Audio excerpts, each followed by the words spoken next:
কী অবস্থা আপনাদের সবার? কেমন আছেন? আশা করি ভালো আছেন।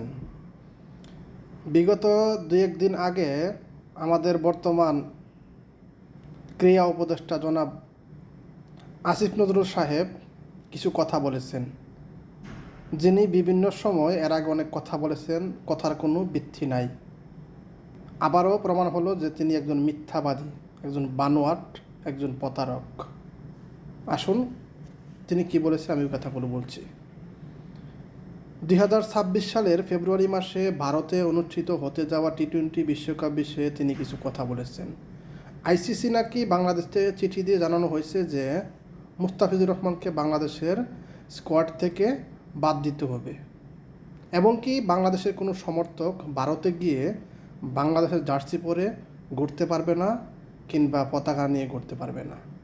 ওনাকে নাকি চিঠির মাধ্যমে এগুলো জানানো হয়েছে, যে কথাগুলো সম্পূর্ণ বানোয়াট।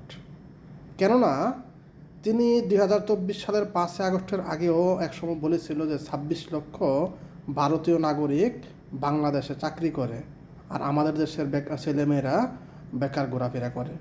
অথচ তিনি যখন রাষ্ট্র ক্ষমতা দখল করলো, তারপরে এখন পর্যন্ত দেখলাম না যে একজন ভারতীয় নাগরিককে যে বাংলাদেশে তারা চাকরি করতেছে কিংবা অবৈধভাবে একজন ব্যক্তিকে এই দেশ থেকে বিতাড়িত করতে কিংবা চিহ্নিত করতে।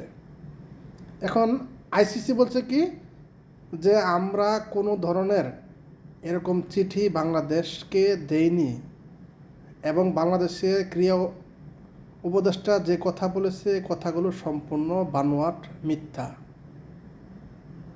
আচ্ছা, যদি ক্রিকেট বোর্ডকে কোনো ধরনের চিঠি দিয়ে থাকে, তাহলে বাংলাদেশের ক্রিকেট বোর্ডের একজন প্রেসিডেন্ট আছে কিংবা সভাপতি, উনি তো সংবাদ সম্মেলনে কথা বলতে পারে। তিনি কেন আগ বাড়িয়ে গিয়ে একথা বলবে? আর একটি দেশের যখন ক্রিকেট কিংবা ফুটবল কোনো দেশে সরকারি হস্তক্ষেপ করা হয়, সেই দেশে কিন্তু ক্রিকেট এবং ফুটবল নিষেধাজ্ঞার আওতায় পড়ে। তো আমার মনে হচ্ছে আসিফ নজরুল ইচ্ছে করে চাচ্ছে যে বাংলাদেশে যেন ক্রিকেট খেলাটা বন্ধ হয়ে যায়, এজন্য তিনি আগ বাড়িয়ে বিভিন্ন সময় বিভিন্ন মন্তব্য করতেছে।